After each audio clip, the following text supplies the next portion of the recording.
Saya kagum melihat tema ini, tahun Sabat, deklarasi dalam rumah. Nanti kita lihat Keluaran 23 ya. Saudara, saya mau mulai dengan pertanyaan. Kalau ada yang kuliah psikologi akan lebih mengerti. Yang ikuti di rumah, puji Tuhan, kita boleh belajar bersama-sama. Apa yang terjadi pada seseorang kalau hidupnya nggak pernah bisa berkata, aku mau pulang? Renungkan. Orang itu akan mengalami apa? Nggak bisa. Dia nggak, ya karena nggak punya rumah, nggak punya keluarga, sehingga dia nggak bisa berkata, aku mau pulang. Cepat jawab. Ini penting sekali. Karena sepanjang sejarah penulisan firman dari Kejadian sampai Wahyu, itu jaraknya kira-kira 4.000 tahun. Ditulis oleh puluhan saudara yang tidak pernah saling ketemu sebagian besar itu. Tapi bisa merupakan satu kesatuan. Dan berita yang paling dominan di dalam seluruh Alkitab adalah kata pulang atau rumah. Dunia tidak bisa menyangka, dunia gak akan menolak bahwa semua kehidupan itu butuh rumah. Amin. Nah, di dalam banyak bahasa, ternyata rumah itu punya dua maksud. Hanya bahasa Indonesia tidak ditemukan hanya rumah. Dalam bahasa Mandarin ada ja, ada fangzi. Saya nggak tahu bahasa Hokkien beda apa ya? Cu dengan rumah. Satu lagi ada dua. Oh. Bahasa Hokkien Ya, enggak. Jadi begini. Bahasa Inggris ada home, ada house. Bahasa Belanda ada Thuis, ada Huis. Bahasa Jerman ada Heim, ada Haus. Bahasa Jawa juga beda. Ada griya, ada panggengan. Nah, saya tanya, mana yang bisa dibangun dengan uang? A house atau a home? House. Karena house itu fisiknya, gedungnya. Home itu suasananya. Saudara, rumah ini luar biasa. Nah, Hokkien-nya ada perbedaan nggak? Ya. Antara ja dengan fangzi. Saya kata Hokkien-nya gimana? Ayo yang orang Hokkien. Cu itu rumah. Cu itu rumah. Lalu kalau house, home, kayak itu ya. Nah, ini beda. Rumah tangga. Oh, rumah tangga. Ya. Pokoknya Mandarinnya ja dengan fangzi. Saudara, siapa pernah mengalami peristiwa ini? Saya percaya semua kita pernah mengalami. Di sebuah pesta yang ramai, yang meriah, musiknya, lampu-lampunya, balon-balonnya, makanannya buat anak-anak kecil ya, permennya, gula-gulanya ramai sekali. Siapa pernah menyadari kalau anak-anak yang kita ajak itu capek, mereka hanya punya satu kata, dan kita orang tua nggak bisa menang dengan mereka. Mau kita bujuk dengan cara apa saja. Kata apa itu? Pulang. Seru. Pulang, mah. Pulang. Itu masih rapi ini. Pulang. Betul? Nah, saya pernah buat penelitian itu. Logikanya kalau anak-anak diajak pesta dan ngotot minta pulang, anak-anak capek tidak? Anak-anak jawab dong. Capek bukan? Capek. Akhirnya ya kita pulang karena kita kalah dengan si kecil ini. Pulang ya pulang. Saudara, ini yang kita lihat. Sampai rumah anak-anak ini ngapain? Tidur? Jawab dong. Main lompat-lompat, baju pesta copot semua. Sabar. Nah, waktu saya buat penelitian kata pulang buat anak-anak ini, wah, saya dapat berkat luar biasa. Sudah beritahu ya, boleh kan? Udah jalan? Belum. Oh, belum. Sudah. Oke, yang di Zoom, ya di Zoom gangguan wifi-nya.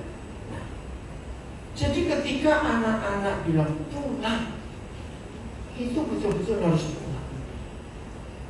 Nah, saya punya fakta.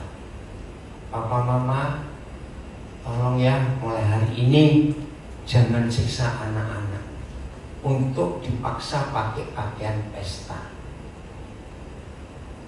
Saya tanya jujur, nah itu ada yang nunjuk mamanya anak. Pakaian pesta buat anak-anak itu siksaan dan penderitaan. Jawab betul atau salah? Kenapa? Panas, gatal, gak enak. Nah, mama-mama yang jahat, wih anakku keren, kayak Cinderella, wah apa? Ini menderita tahu? Betul? Maka itu tidak ada orang bisa tidur pakai pakaian pesta. Kok gak ada yang amin? Kalau sampai ada orang bisa tidur pakai pakaian pesta, itu cuma ada satu di antara dua. Satu, dia lagi mabuk dan dia mayat, dan itu saja. Betul tidak? Adik-adik bisa pindah sini enggak? Ya. Supaya bisa duduk satu keluarga. Karena ada tempat kosong.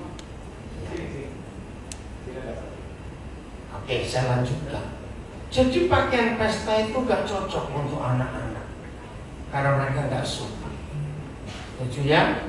Nah, dari sini kita bisa melihat ternyata kata pulang buat anak-anak itu surga betul. Setuju saya ngomong ini? Mereka lega. Mereka bisa bebas. Mereka bisa lari-lari luar biasa. Itu kata pulang buat anak-anak. Renungkan kata ini. Saudara masih ingat Lukas 15? Loh, saya tanya, kok masih ingat Lukas 15? Kisah yang ketiga, anak hilang. Bukan di sini. Kenapa? Di sana tadi. Apanya? Di sini awal. Enggak. Lukas 15 tentang anak hilang. Ingat gak? Ingat. Kata apa yang anak itu buat? Masa lupa?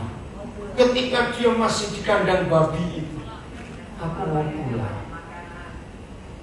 Karena di rumah bapakku banyak makan. Saudara bayangkan kata pulang. Itu sangat dominan di dalam Alkitab.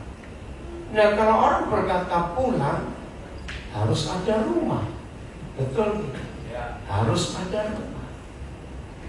Sampai kitab Wahyu pasal 22, Tuhan masih bicara tentang Yerusalem baru yang adalah rumah Tuhan di dunia.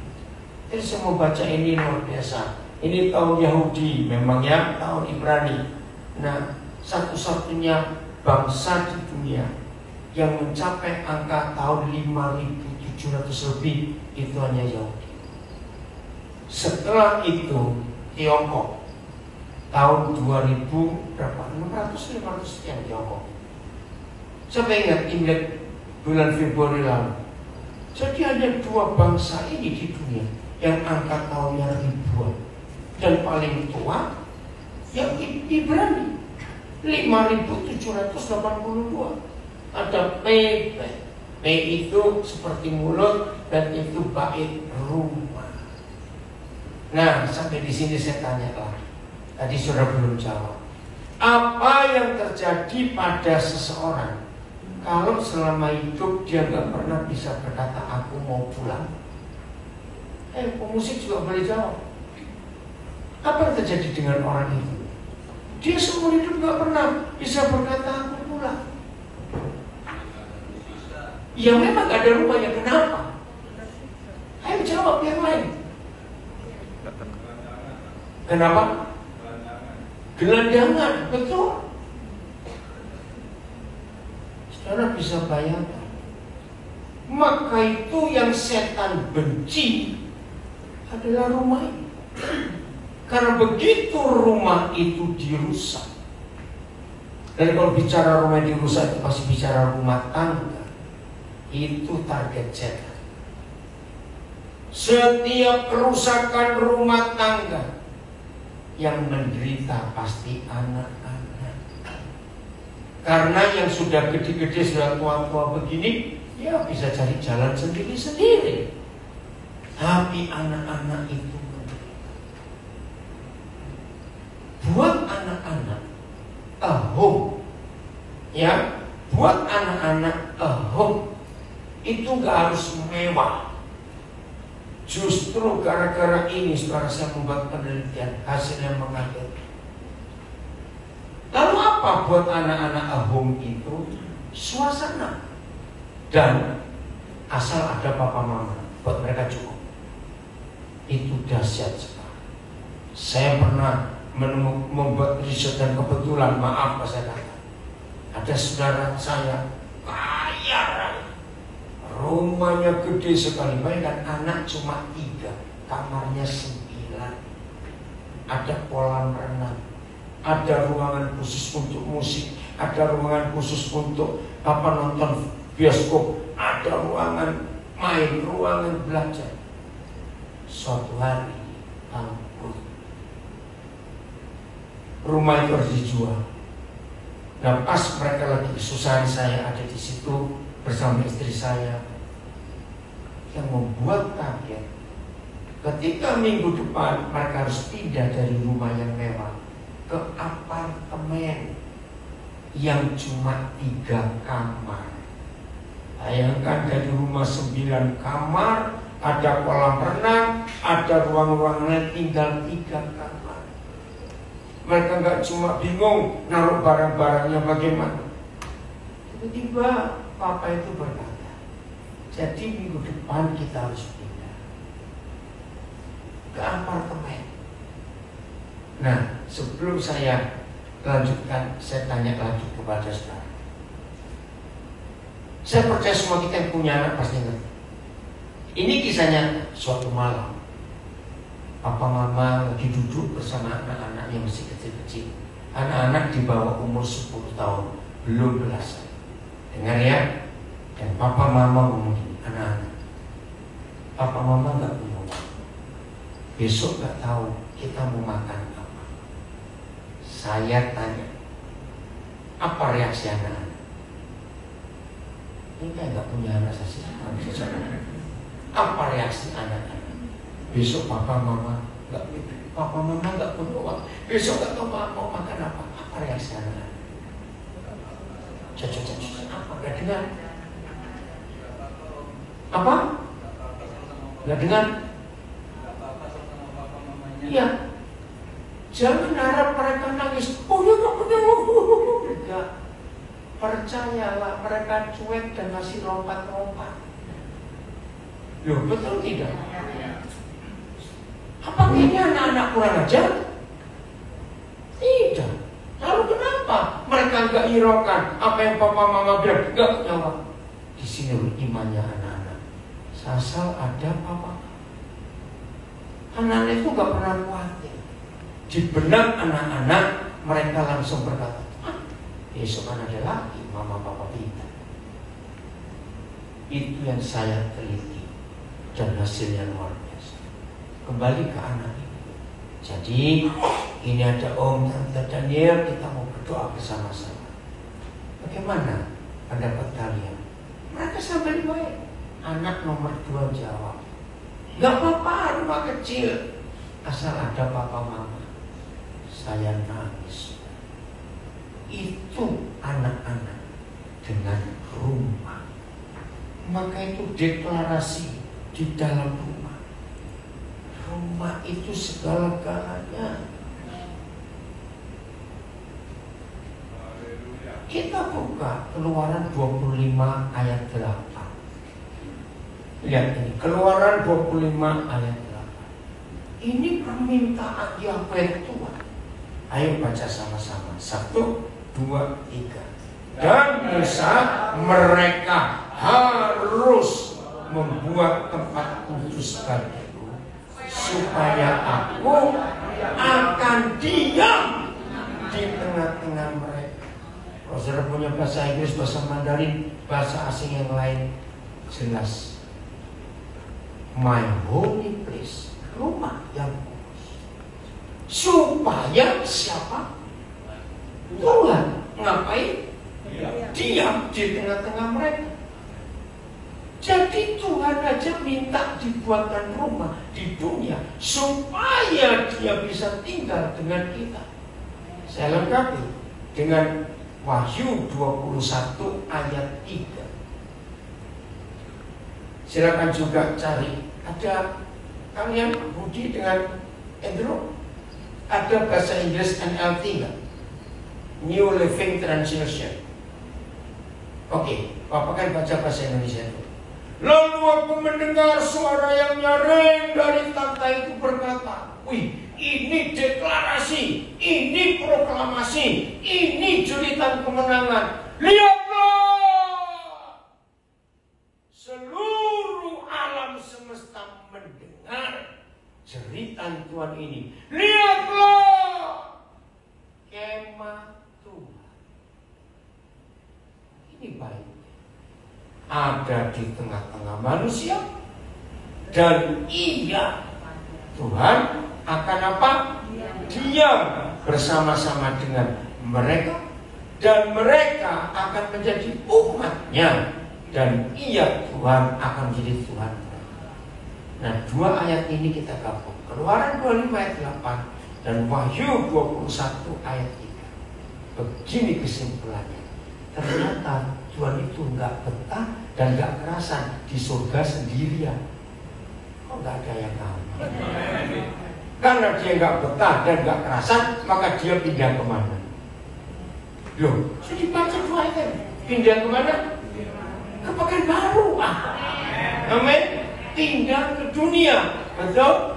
Supaya kumpul siapa? Sama keluarga, sama anak-anak.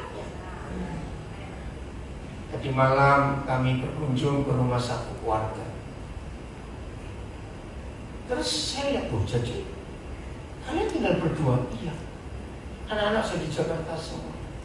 Terus ada kalimat, sebetulnya mereka itu minta kami pindah ke Jakarta. Apalagi salah satu mereka baru beli rumah yang besar. Saya kebayang, Tuhan itu nggak betah di surga sendirian.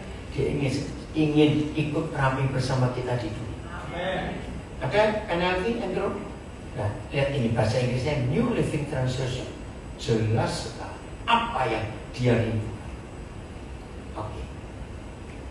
I heard a loud shout from the throne saying, look, the home of God.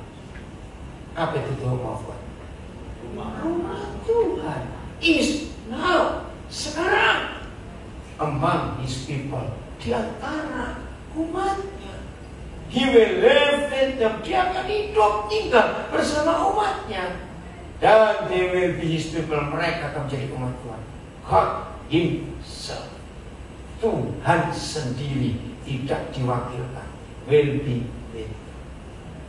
Dari dua ayat ini kita menemukan Papa ingin punya rumah di dunia bersama kita. Amen. Lalu klimaksnya masih ingat surat Paulus di 1 Korintus 3:16. Bukakan. Akhirnya Papa menemukan rumah itu. Baca sama-sama. Tidak tahukah bahwa kamu adalah bait Tuhan dan bahwa Roh Tuhan diam di dalam kita. Jadi Tuhan ingin punya rumah. Ingat itu. Oke. Markus 2 ayat 1. Rumah. Maka itu saudara-saudara, ayo mulai hari ini sadar bahwa Tuhan ingin dekat dengan kita, tinggal dengan kita. Kemudian sesudah lewat beberapa hari, waktu Yesus datang lagi ke Kapernaum, tersiarlah kabar bahwa ia ada di rumah. Pertama saya baca ayat ini, saya langsung berkata, ini salah terjemahan. Loh, kenapa? Apa bedanya Yesus ada di rumah dan Yesus ada di sebuah rumah? Apa bedanya? Apa? Kalau ada di rumah artinya apa? Kalau ada di sebuah rumah itu artinya apa? Ayo cepat aja. Rumah orang lain. Gimana? Ayo bisa. Iya, kalau ia ada di rumah berarti rumah sendiri. Terus kalau sebuah rumah? Rumah orang lain. Ya, rumah orang. Ini. Akhirnya saya harus buka berapa terjemahan. Termasuk sampai hari ini saya masih menggunakan Alkitab bahasa Jawa untuk mengerti. Bahasa Inggris ada berapa. Ini keren. Maka itu anak-anak muda, kalau engkau nggak sempat bisa kuliah, jangan putus asa. Ambil pelajaran bahasa asing. Saya punya cucu tinggal di Denpasar. Maaf, entah bagaimana, pokoknya orang tuanya nggak bisa muliakan dan anak ini memang tidak mau. Memang anak ini seni tinggi sekali, melukis semuanya. Tapi suatu hari saya kaget dengar kabar dia bisa 9 bahasa asing tanpa kursus, hanya lihat YouTube. Mandarin dia baca, nulis, ngomong. Bahasa Rusia, Vietnam, salah satu bahasa Skandinavia. Terus saya tanya, bagaimana kamu bisa sehebat itu? Lihat YouTube. Sekarang dia dipakai di beberapa hotel. Dia nggak mau kerja full time di hotel. Dia hanya terima panggilan kalau ada tamu dari negara lain yang bukan bahasa Inggris. Jadi kayak Rusia, Vietnam, terus negara Skandinavia, itu dia dipakai. Woi, suksesnya luar biasa sekarang dia. Uangnya banyak betul. Jadi kalau ada yang nggak bisa kuliah anak-anak, gak usah putus asa. Jangan salahkan orang tua. Belajar bahasa asing. Gak usah khusus lewat itu. Dan buktinya sudah ada. Nah, cari berapa bahasa. Ternyata betul. Ini terjemahan tidak salah. Yesus memang ada di rumahnya. Nah, yang membingungkan, mana ada ayat dia beli rumah sewa, rumah kontrak, rumah pinjam rumah? Belum ada, tidak? Tidak ada. Nah, ini rumahnya siapa? Inilah rumah yang dia selalu rindukan. Dan yang luar biasa, ayat 3. Ayat 2. Maaf, ayat 2. Begitu orang-orang tahu Yesus ada di rumah, maka cepat. Datanglah orang-orang berkerumun sehingga tidak ada lagi tempat. Bahkan di muka pintu pun tidak. Sementara Yesus ngapain? Mengajar firman, menyampaikan firman kepada mereka. Kalau saya tidak tahu yang lain, mak di sini hari ini ada 3 gembala. Ada Pak Felix, ada Pak Jeki, ada Pak Ferdinand. Saya nggak tahu, kecuali Pak Gembala ya jelas. Saya nggak tahu yang lain. Dengar ya para gembala. Firman ini luar biasa. Menurut Markus 2 ini, berarti rumah orang Kristen, rumah pendeta sepi atau ramai? Beliau nggak jawab, dia bisa jawab. Harus ramai karena ada Tuhan Yesus di sini. Maka itu ada rumah pendeta, rumah orang Kristen sepi. Karena di rumah itu cuma ada gambar Yesus. Gak ada Yesus di dalam. Apalagi saya ini pernah ketemu, diundang orang, saya sampai kaget. Ternyata ada di dunia ini orang kayak begitu. Ada satu keluarga, pasti keluarga kaya kalau begitu. Buat undangan, saya jadi pembicara. Tapi di bagian bawah undangan ada kalimat tulisan kecil-kecil, dilarang bawa anak. Loh, saya telepon, kenapa?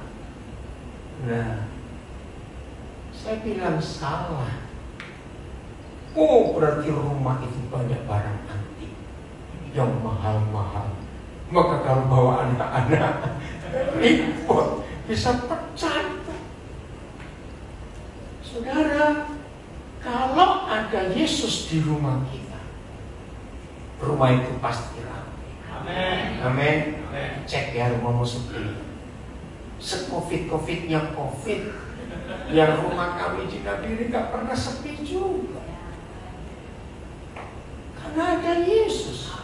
Dan saya nggak tahu kalau saudara, ya saya cuma istri saya istri hebat. Di rumah kami selalu ada makanan lebih, sehingga siapa saja dan kapan saja orang mau datang, silakan makan. Maka itu rumah kami diberi nama oleh anak-anak Bethlehem, rumah roti, karena banyak makanan. Serius. Istri saya nggak pernah merasa direpoti, bersyukur untuk anugerah.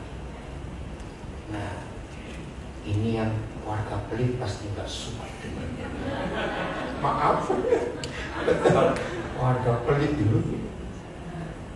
Nah, gara-gara ayat ini, saya cuma ngomong berapa puluh tahun yang lalu, saya dimusuhi beberapa pendeta, karena saya ngomong. Jadi menurut ayat ini, rumah pendeta tidak boleh pakai satpam. Loh, betul tidak? Karena rumah pendeta kalau pakai satpam, yang datang tersortir. Betul tidak? Kalau yang datang pakai beca, pakai sepeda keringetnya basah kuyup, ditanya cari siapa. Kalau yang datang pakai BMW seri baru, pintu pakai buka sendiri. Kira-kira jatuh tidak? Nah, saya cuma ngomong begitu. Ini dia marah pada saya. Saya nggak marah, cuma saya jelaskan. Pendeta yang rumahnya pakai satpam, dosanya 4 kali lipat. Wih, dosa 1 kali lipat aja masuk neraka. Ini 4 kali lipat neraka sebelah mana? Satu, dia menghina Tuhan dengan para malaikat. Betul tidak? Belum, saya tanya, betul tidak? Masalahnya, mana lebih sakti, malaikat atau satpam? Ya sudah. Nomor 2, rumah pendeta yang pakai satpam itu pasti rumah bintang film atau selebritis atau pejabat. Namanya aja hamba. Loh, betul tidak? Hamba kok sok-sokan pakai security segala. Betul? Nomor dosa ketiga, pasti di rumah itu hartanya banyak. Betul tidak? Maka itu perlu dijaga. Padahal Tuhan Yesus berkata pada anak muda yang kaya, oh, jadi kamu ingin menikmati surga. Padahal anak muda itu melakukan semua hukum Taurat. Masih ingat itu? Lalu apa kata Tuhan Yesus? Pergilah, jual hartamu bagi orang miskin. Jadi kalau rumah pendeta pakai satpam sudah jelas salah. Kekayaannya banyak di situ. Dosa keempat, lebih baik gaji satpam dibagikan ke hamba-hamba Tuhan di desa-desa ini. Betul tidak? Nah, jadi waktu saya ngajarinnya ada yang tersinggung. Ya sudah, ya minta maaf. Saya cuma menyampaikan firman Tuhan. Rumah itu luar biasa. Dalam bahasa Mandarin ada satu pepatah yang saya paling suka. Sehai Ija, di antara 4 lautan, sehai 4 laut, kita ini satu keluarga. Sehai Ija, hebat gak? Itu prinsip Mandarin. Pokoknya apa? Berarti kemudian bahasa Oke. Saya kan mau belajar Sihai 4 laut, 1 rumah. Satu ija, satu keluarga. Apa oke-nya? Sihai Sihat sekali. Ya, itu ujiannya sehalija. Itu luar biasa. Maka itu Tuhan paling benci rasialis dan intoleransi. Jahat orang-orang kita. Kita ini bangsa besar, ini satu warga. Buktinya Kisah Rasul 17 ayat 26. Maka itu jangan rasialis. Tidak ada suku bangsa lebih hebat dari suku bangsa yang lain. Ayo kita baca sama-sama. 1, 2, 3.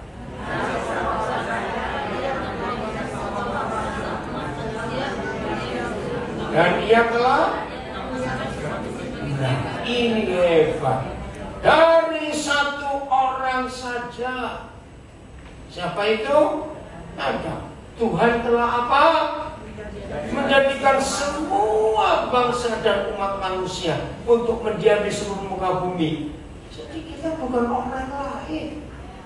Kami kita ini satu keluarga. Jangan membeda-bedakan suku.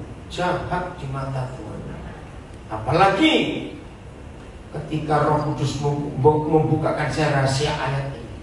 Dengar, ternyata satu-satunya hak yang Tuhan tidak pernah beri kepada manusia itu hanya waktu kita mau dilahirkan. Tuhan gak pernah tanya, misalnya Gembala Saudara Samuel, aku melahirkan kamu ke dunia, kamu ingin jadi bangsa apa? Tuhan pernah tanya begitu kepada kita? Enggak, itu hak mutlak. Tuhan gak ngurus. Misalnya saudara tiba-tiba dapat uang 2 miliar dan saudara beli kerupuk semua, Tuhan gak pusing, cuma heran. Satu kali saudara punya ide, misalnya beli sepatu tapi tumitnya di tengah, Tuhan juga gak komentar, terserah kamu. Betul? Satu kali saudara mau buat rumah, terus pintunya ngadep ke atas semua, silakan juga. Tuhan gak urusan. Ngerti gak ilustrasi ini? Pokoknya apa saja terserah kita. Hanya satu yang tidak. Apa tadi? Ayo ajarnya anak-anak kita untuk gak rasialis. Apa tadi satu-satunya? Ayolah. Ketika kita dilahirkan, dia gak pernah tanya milih jadi bangsa. Maka itu rasialis, intoleransi itu kebencian Tuhan dari satu orang saja. Maka kalau orang Hokkien tanya, berarti saya kita sama gak? Saya? Iya. Saya kita sama gak? Tahu saya itu orang Hokkien? Sing semua. Iya. Marganya berarti sama nggak kalau dari satu orang saja? Sama. Ini luar biasa. Maka itu jangan rasialis. Kita ini satu keluarga besar di dunia ini, walaupun bahasanya beda-beda. Inilah rumah. Saya lupa tahun berapa ya, lama sekali, sudah lebih 30 tahun yang lalu. Tiba-tiba Tuhan suruh saya membaca. Kita buka Kejadian 2 ayat 8. Wah, ini luar biasa. Selanjutnya Yahweh Tuhan membuat taman di Eden, di sebelah timur. Disitulah diapakan? Ditempatkannya, ditaruh, dijaga, dirawat, dipelihara. Aduh, bagus sekali. Manusia yang dibentuknya itu. Boleh gak kata manusia saya ganti keluarga? Ya. Kenapa boleh? Karena ini Adam dan Hawa. Ya. Ternyata suaranya hilang. Ya, coba cek di Zoom. Yang lain bagaimana suara di Zoom? Oh jelas. Ya, berarti Tante Agatha harus pindah ke Surabaya. Oke. Ini dari Belanda nggak dengar suara katanya. Sudah dengar Ibu Agatha? Ah ya, kepencet kali habis pesta ulang tahun 45 tahun jadi kepencet. Oke, saya lanjut. Berarti taman ini rumah atau bukan? Loh, rumah dong. Karena di situ Tuhan tempatkan keluarga itu. Waduh, luar biasa. Jadi saudara, sejak belum ada manusia, sejak belum ada keluarga, belum ada rumah tangga, ternyata konsep papa kita untuk semua keluarga itu harus tinggal dan hidup dalam suasana taman. Kenapa cuma Pak Gembala yang amin? Ini dahsyat loh saudara. Woi, saya bilang taman luar biasa. Oke, saya ingin saudara menjawab pertanyaan saya. Tiap kali kita mendengar kata taman, orang berkata taman, langsung mikir apa? Keluar apa di otak kita? Taman cepat, indah, ayo yang lain, menyenangkan, ayo cepat, apa? Sejuk, susah bener apa? Ada suara di sini. Damai, ayo yang lain, taman. Ini luar biasa loh. Apalagi tempat bermain, nah itu saya tunggu. Tempat bermain sudah. Ada yang bilang ayunan. Dengar ya papa mama. Dunia anak-anak itu dunia main. Kejam dan biadab. Kalau ada papa mama menarik anak-anaknya ke dunia pertengkaran kita, itu biadab orang tua sendiri. Kejam sadis. Jangan libatkan anak-anak ke dunia kita yang penuh intrik politik dan kejahatan. Setuju saya berkata ini? Biarkan mereka main di taman. Hebat ayat ini. Jadi kata rumah itu ternyata taman. Sampai suatu hari saya ada di kota Sydney, Australia. Saya lagi sharing di sebuah pertemuan bicara tentang taman. Tiba-tiba ada seorang guru Mandarin yang saya tidak kenal, tapi saya bersyukur dia bukan Kristen, tapi hadir di acara ini. Ketika dia mendengar saya menjelaskan ini, dia angkat tangan. Nah, yang ngajak itu pendeta, namanya Samuel Lau. Dia kaget, loh kok kamu angkat tangan? Nah, dia merasa saya nanti tersinggung. Oh enggak, silakan. Nah, dia kenalkan, dia guru, saya panggil dia Laus. Ternyata dia guru bahasa Mandarin. Dan dari situ saya baru mengerti dalam huruf Mandarin, taman itu yuan. Nah, tadi saya minta anak-anak saya coba lihat YouTube-nya. Tolong ya semua boleh. Iya, yuan. Saudara lihat cara nulis. Nah, jangan yang jianbizi, yang tradisional lebih jelas. Maaf, pemerintah komunis sengaja membuat huruf Mandarin dimodernkan supaya nggak ada kebenaran di sini. Karena ada banyak huruf Mandarin yang cocok dengan Alkitab. Salah satunya yuan. Ini diubah dengan yang sederhana. Enggak, coba lihat yang bawah. Cara nulis taman itu garis titik kiri ke atas. Oke?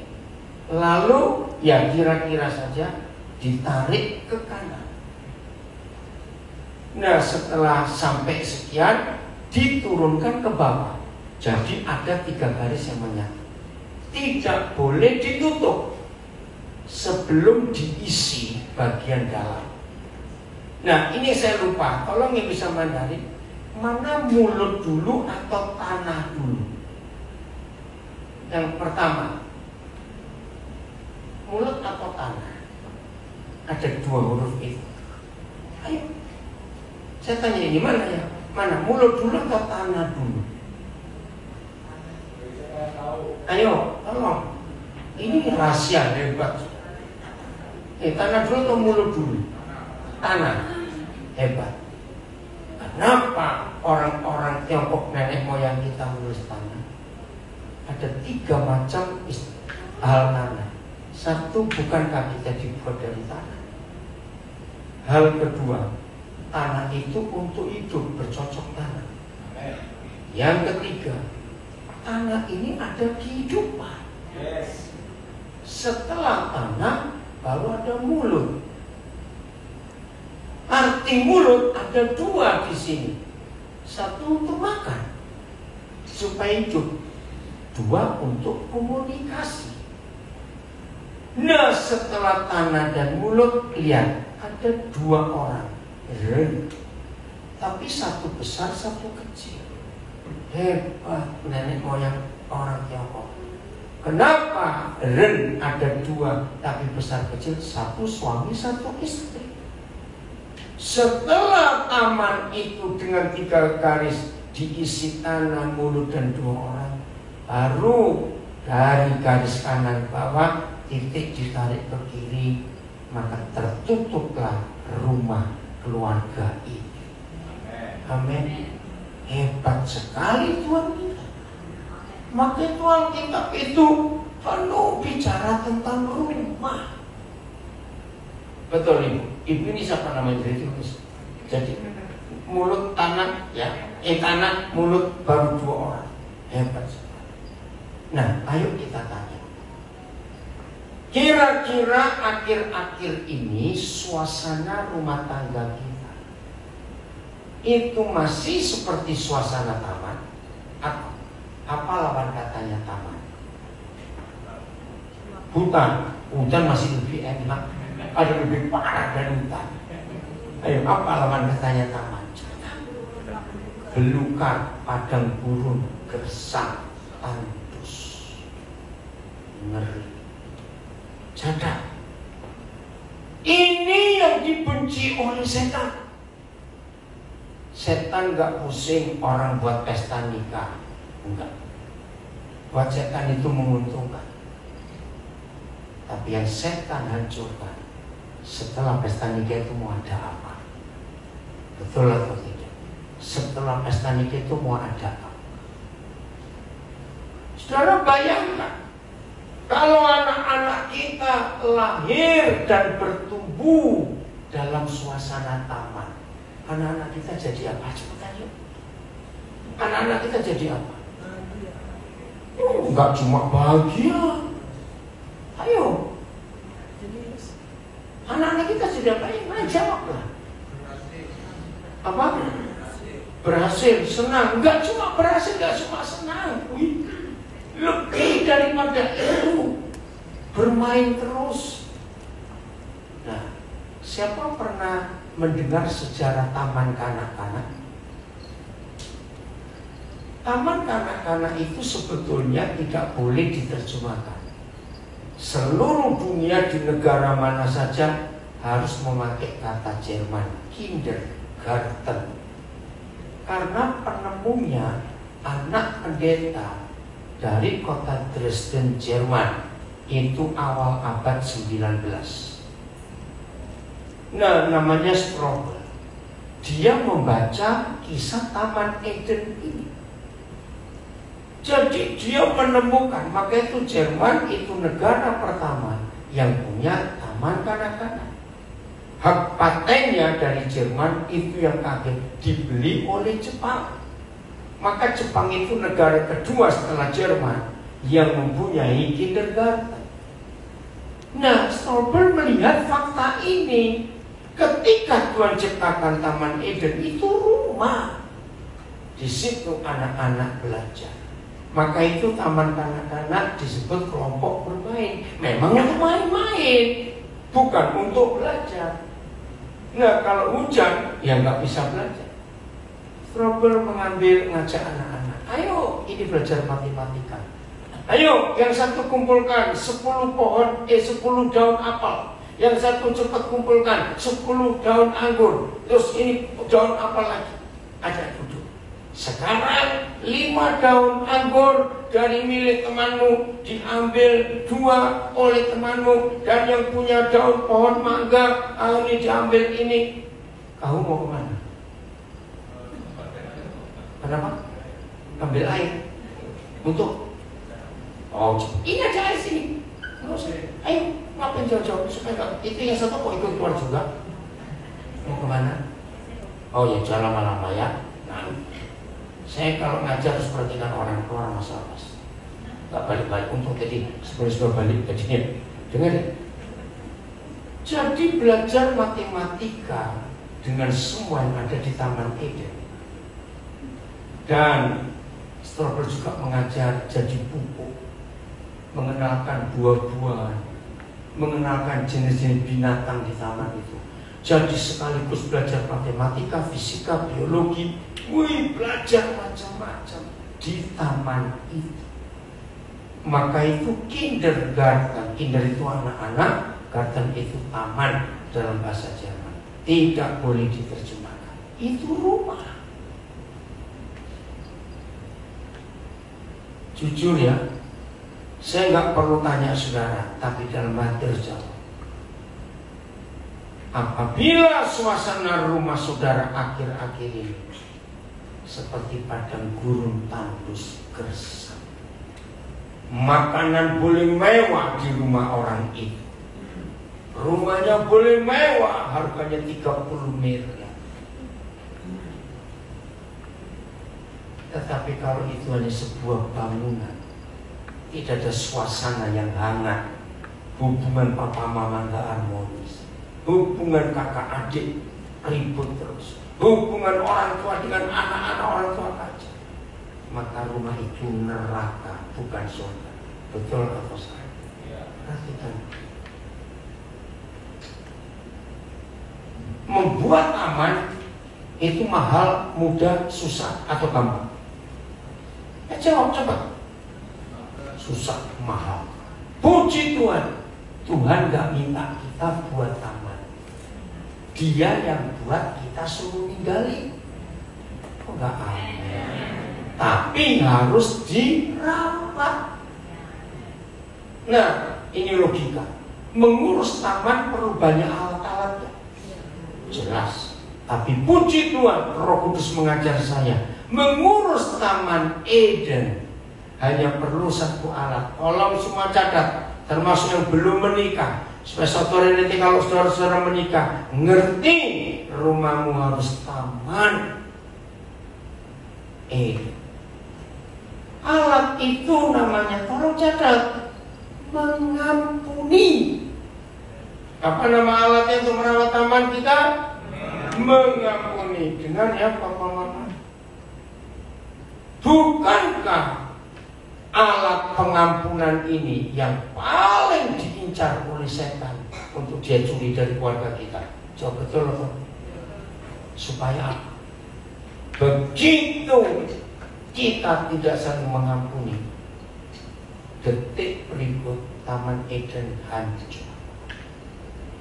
Nggak perlu tunggu seminggu sampai habis, detik berikut. Seperti istilah Jawa.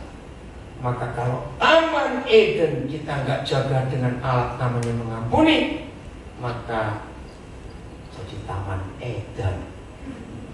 Berarti tempatnya orang gila tinggal. Dan itu terjadi.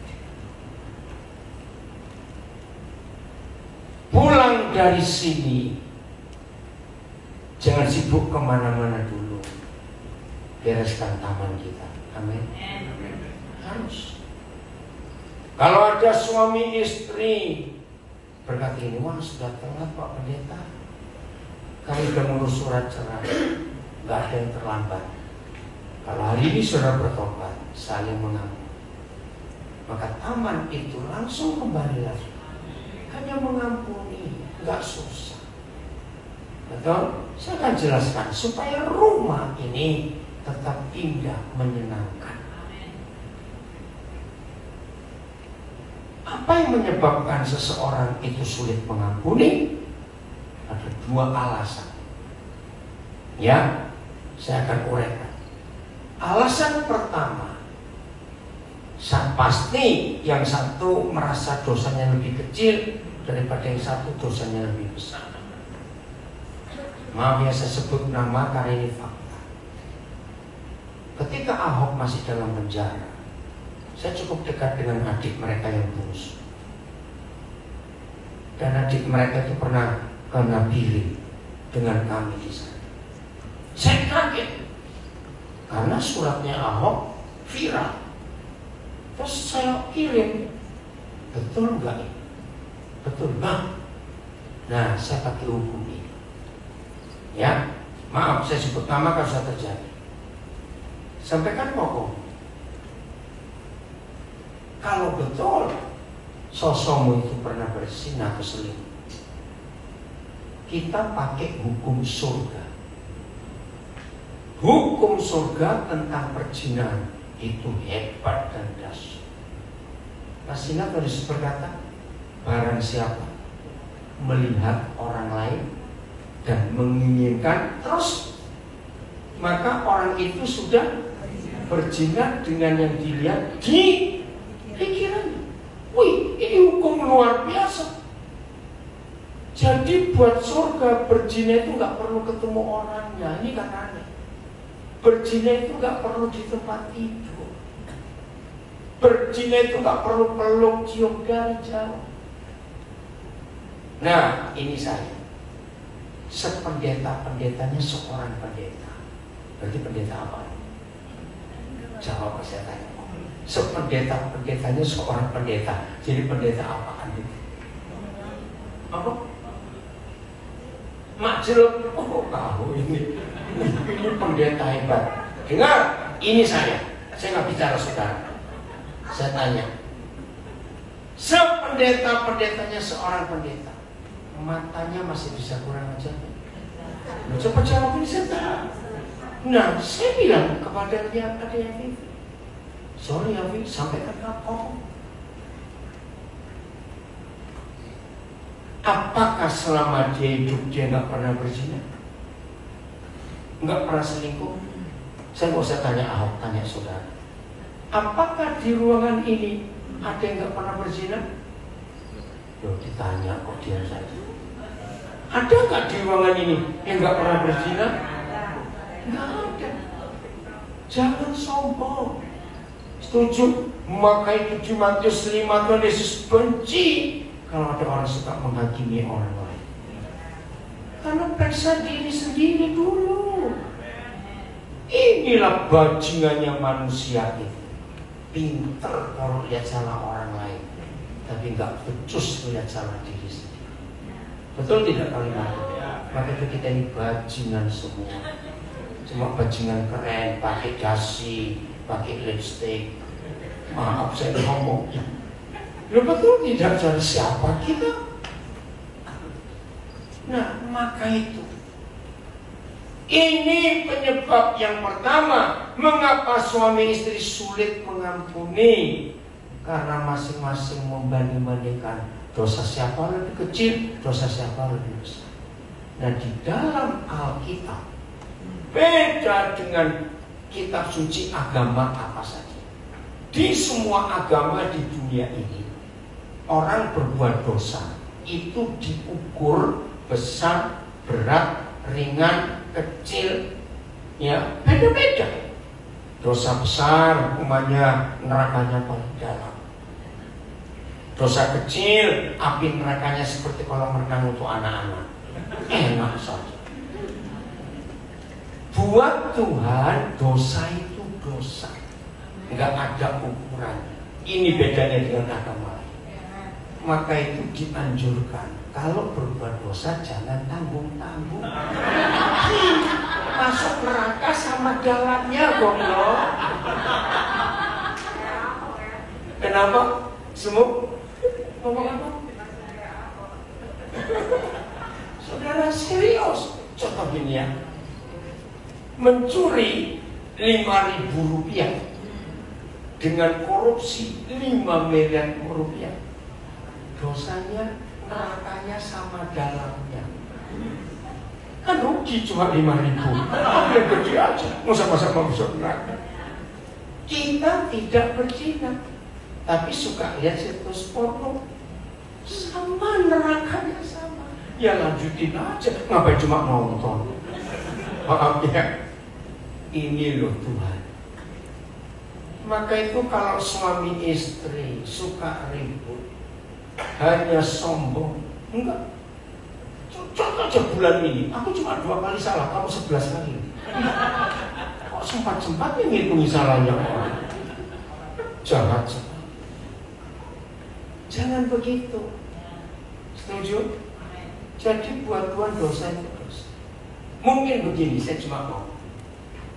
Sejak sudah lulus SD, sampai kuliah lulus, sampai menikah, sampai kerja, sampai punya anak, sampai punya cucu, nggak buat dosa lagi. Misalnya ada. Tapi waktu kelas 4 SD, saudara pinjam pensil temanmu nggak balik sampai hari ini. Oh, jangan sering sama Reta sama Jokowi. Loh, cuma 1 kali loh. Pinjam pensil teman waktu kelas 4 SD, sekarang sudah punya cucu kita ini. Tapi lupa membalikan. Tahu gak? Di mata Tuhan sama. Ngeri hukum surga ini. Maka itu suami istri jangan suka bertengkar. Anak-anak, woi, kalian dengar toh khotbah ini?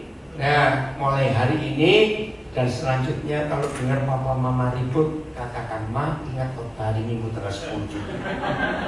Anak-anak setuju? Harus anak-anak itu lebih serius mendengarkannya.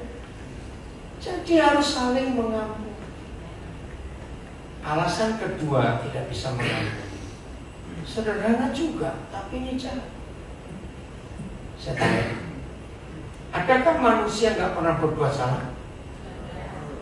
Yang betul jawabnya, ada nggak manusia nggak bisa berbuat salah? Nggak ada. Jadi kemarin-kemarin kita pernah salah nggak? Sering. Enak. Pernah. Awas kamu bilang pernah. Sering. Betul? Hari ini bisa salah tidak? Bisa. Namanya manusia. Besok-besok akan salah lagi nggak? Walaupun doa kita kalau pagi doa, oh Tuhan, tolong saya. Hari ini saya berjanji Tuhan, saya nggak mau berbuat dosa. Wih, mulut saya mau jaga. Tuhan dengar, hari ini kita nggak berdosa. Lu jawab. Namanya manusia. Nah, ini alasan kedua tidak bisa mengampuni. Catat. Karena saudara lupa kalau diri sendiri sering salah, bisa salah dan akan salah. Tapi kita menuntut yang di samping kita nggak boleh salah.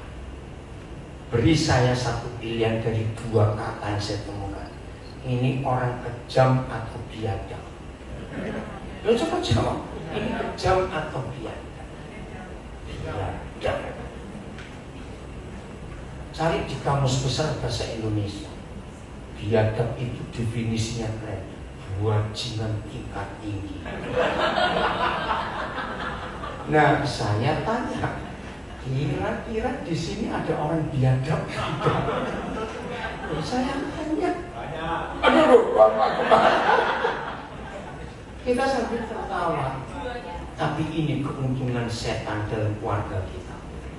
Betul tidak? Jangan. Maka itu suami dan istri, kalau kita sedang tidak berbuat salah, tapi pasangan kita sedang bersalah,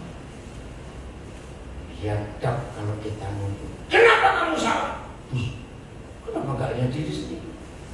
Masih tadi manusia ini bajingan. Dalam apa kita bajingan? Pintar melihat salahnya orang, tapi gak bisa melihat salah diri sendiri. Ini bajingan betul kita. Setuju? Maka itu ketika pasangan kita bersalah, seharusnya kita tertawa. Bukan mentertawakan dia, malah ribut nanti. Kita tertawa untuk apa? Begini tertawanya. Ternyata kita ini sama ya. Oh, amin. Terus kita sama nggak kalau begitu? Ya sama. Setelah tahu dua-duanya sama, ayo makan yuk makan. Oh, udah usah diteruskan. Oh, amin. Bayangkan kalau keluarga seperti itu, maka rumah kita ke surga di bumi. Anak-anak kita akan bahagia. Amin. Anak-anak kita akan menikmati Taman Eden itu yang gak akan jadi Taman Eden. Ingat ini, selalu ada surga, ada kebahagiaan. Aduh, banyak lagi ayat yang saya bisa sampaikan, tapi karena waktu, pokoknya mulai hari ini cari di Alkitab semua kata tentang rumah itu luar biasa. Rumah itu surga betul di bumi. Mau suami istri kita mau perbaiki rumah tangga kita, harus. Perceraian bukan jawaban atas masalah rumah tangga. Betul? Kalau saudara bercerai, misalnya istri yang pertama namanya Mei, wah, cerai, pasti ketemu Mei. Namanya beda, tapi kasus akan sama. Satu-satunya cara, ini Alkitab saya kumpulkan ayat-ayatnya, menarik sekali. Satu-satunya cara, kalau ada yang ingin nikah dengan keputusan gak ingin ada masalah, kumpulan ayat Alkitab berkata, menikahlah dengan mayat, itu baru aman. Lu betul, mayat gak bisa tersinggung, mayat gak butuh duit. Lu kok gak amin? Mayat gak pernah punya saingan, maka itu aman. Maka itu adik-adikku, anak-anakku, orang muda yang sampai bulan Juli tanggal 10 kamu sudah pacaran 19 kali, putus terus. Kenapa Bud kamu tertawa kenceng sekali? Saya sarankan jangan cari yang ke-20, capek kamu. Karena gak ada yang pernah cocok kecuali menikah dengan mayat. Nah, saya sarankan balik yang ke nomor 17 atau 18. Coba dekati lagi, mungkin ada kesempatan. Jangan balik yang ke 19, baru sakiti kok. Apalagi coba balik ke nomor 1, coba punya anak, mungkin gak punya anak. Aduh, itulah hidup, saudara. Amin. Jadi mau menikah dengan siapa saja gak ada yang cocok. Maka itu perceraian bukan solusi. Ingat itu baik-baik. Mengampuni itu solusi. Nah, terakhir, ada nggak suami istri berkata gitu? Sudah capek aku ngampuni. Loh, ada yang pernah dengar ya? Ya, jangan bilang begitu. Oke, dengar. Maaf. Saya jangan dikeroyok. Biasanya yang suka ngomong gitu tuh istri atau suami. Saya cuma biasanya. Sudah capek aku ngampuni kamu. Berapa kali? Maaf. Oh, ada yang lucu. Loh, betul gak ayah? Saya cuma tanya. Biasanya istri atau suami suka ngomong begitu. Oh, ada yang jujur. Apa Cok? Sama. Saudara dengar ya. Ayo kita aplikasikan kepada Tuhan. Kalau Tuhan capek ngampuni kita karena kita bolak-balik buat dosa yang sama, terus Tuhan ngomong kayak para istri, kita jadi apa? Cepat jawab, kita jadi apa? Jadi dia nggak cuma gila, gila masih ada. Jadi ayam penyet. Geprek. Serius. Maka itu, apakah Tuhan pernah ngomong gitu capek ngampuni kita? Tidak. Nah, begitulah suami istri. Pulang dari sini jangan ribut-ribut sampai Tuhan sudah datang. Amin. Karena anak pasti bahagia. Amin. Izinkan saya berkata begitu. Mungkin ada di antara kita yang di ruangan ini di Pekanbaru akan mengikuti di rumah. Waktu kita masih kecil, papa mama kita rajin bertengkar. Ada enggak? Lu ada enggak papa mama rajin bertengkar? Ada banyak. Capek enggak? Sedih, sakit enggak? Jangan kita teruskan ke anak kita sekarang dengan mewarisi pertengkaran papa mama kita dulu. Setuju? Hari ini akhirnya mengampuni.